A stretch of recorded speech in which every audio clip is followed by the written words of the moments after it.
اسماعیل نێنوێ مامۆستا ئیسماعیل مامۆستا ئیسماعیل مامۆستا ئیسماعیل مەخۆ هەنجینێک ڕاوەستان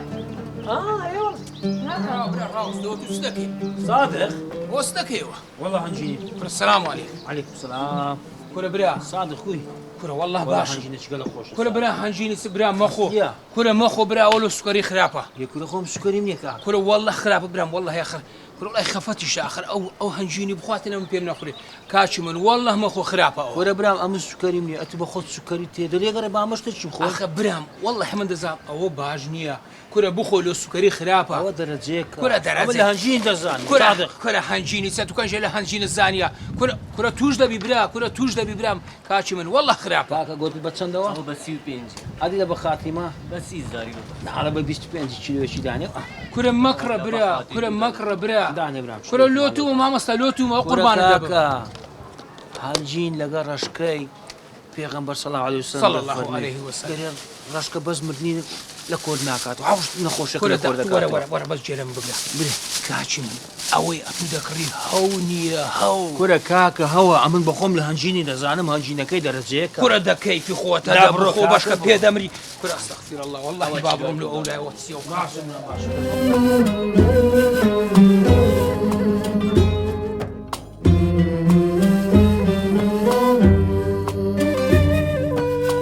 ئەرێ کاکە ئەو چای لۆ نەیناو کەم دەڕۆم ها كورة كاكا تساعد ديني بس تمشى او سلوش جواني كردستان بكا تمشى اويك او او تمشاكا سلوش تشسان جواني هي كورە بە قورعان پێت برێم ئەوە حەسوورش نییە كورە برام بڕۆ تەمەشای نەرویسکە تەمەشای سویدکە تەمەشای تورکیاکە تەمەشای قوبرسکە كورە بڕۆ ئەنتالیای ببینە كورە تو چ دیتی ئەوە چیەوە صادق اني دسنا اوروبا ما تعمد هي اوروبا دكان كورة كاكا وسلوش زور جوانا انا جينكا شي زور خايني هي لو كنت ساكت بخوا رخنا لهم اشتي هي استا تاكيد رخنا لو تساعد دقري والله زۆم چایەکەم بەدڵ نەبێرەوە ڕەخنەی لێ دەبێت بزانم والله تساعد خوش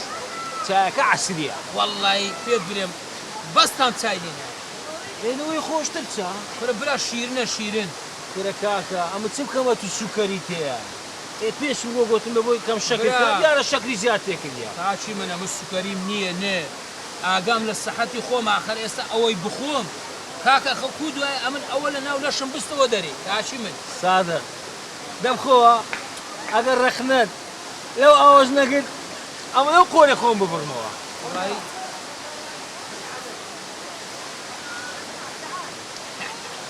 والله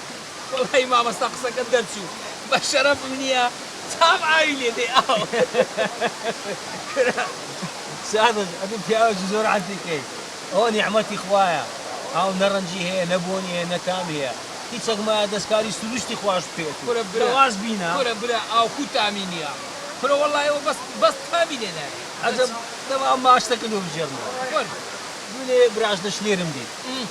گوتم لەگە سادقی کوی گوتی مامۆستا دەبێت لەگە سادقی کوو بووم شیوی لێ دەنێم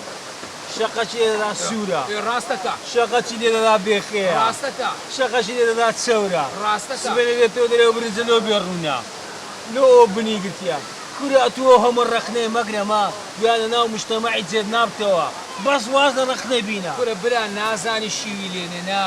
يعني ئەتوش لە جێ من بی والله تو منزەرەکەی بەسە سەریدا دەکەی كورة كاكم پشتی وا دەکەم لەگا كورە دەیکەی كورة برا احترامی خۆت بگرم كورة گەشتی خۆم دەکەم كورە دەدانیشە كورة کرێتە بەسا كورە بە خۆت بەستی کە هیچ دنیا نەدیتی كورة دەبڕە هیچ نازانی مارەوەدان هەر رەخنە بەسا كورە دەبڕە بابا دەبڕە دانیشە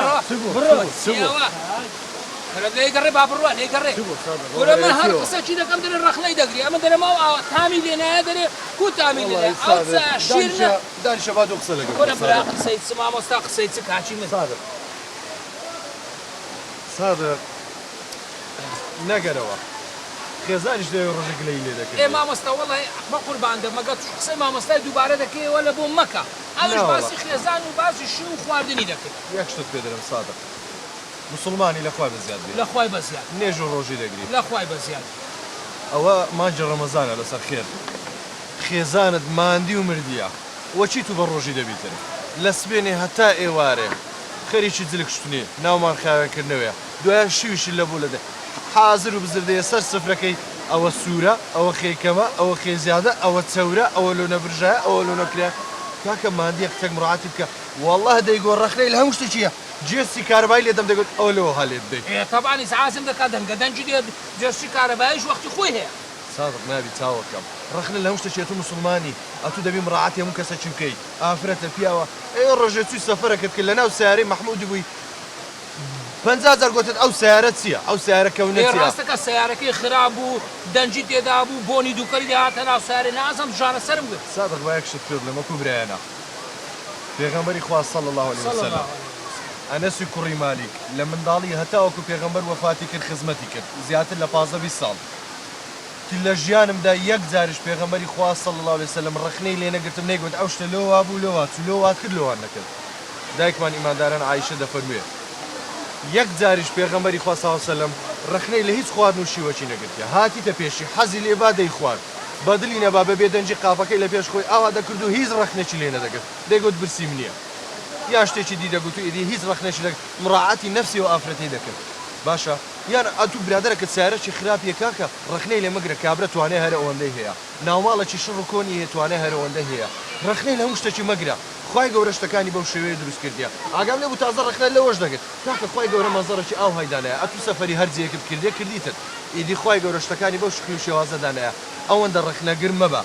ڕخنەی بگرە بەڵام ڕخنە کە بنیاد نەربی نەوە گڕوخێنەر بتوانی مەسەلەن بڵێ ئافرەت دەستت خۆش بی وڵایە ئەو شیوە زۆر خۆشە ئەگەر ئەو هاشی لەگە بکەی خۆشتریش دەبیتت ئەتوو هەرفی سەفەر لەسەر گەرمی ها نابە ناخۆم نابی کاکە ڕەحمەتی خوا لێبی مسلمانی وا بە ڕۆژی دەبی لە خوای بەزیاد بی ڕۆژەکەت بەو شتانە بەتاڵ مەکەوە مڕاعاتی خێزانت بکە مڕاعاتی داکوبابت بکە بەو نوعی نابی ئەوەندە ڕخنەی لە هەموو شتێکی مەگرە ڕەحمەتی خوا لێبی مسلمان نابی ئەوەندە بەگلەی بی شکرانە بژێر بە ئەوەی هاتە پێشت بیخۆ بە هەزاران نەفەر نیوەی تووشیان نیە بیخۆن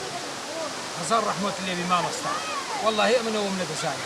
بس وعد بأمن جلوروا يسترخني لك أزناي ڕەحمەتی خوا لێبی ئەوە سیفەتی پێغەمبەری خوایە صلی الله عليه وسلم کەوا ڕخنەی لە هیچ شتێکی نەدەگرت بەدڵی وایە دەیخوارد بەدڵی نەدەبایە بێدەنگ دەبوو ڕخنەی لێ نەدەگرت و تاو ڕەحمەتی خوا لێبی دەستەکان خۆش بمامستا إن شاء الله من جلوروا بدواوا هیچی تر ئەو شتانە خوای گەورە سەلامەتت بکە خوای گەورە سەلامەت بکە لە بەڵام مشکلیان بەدوور آمین وەجمعی آمین وەجمعی چاکت خوا عزیز چاکت خوا ممنونم چاکی لە بۆ بینت چاک خوا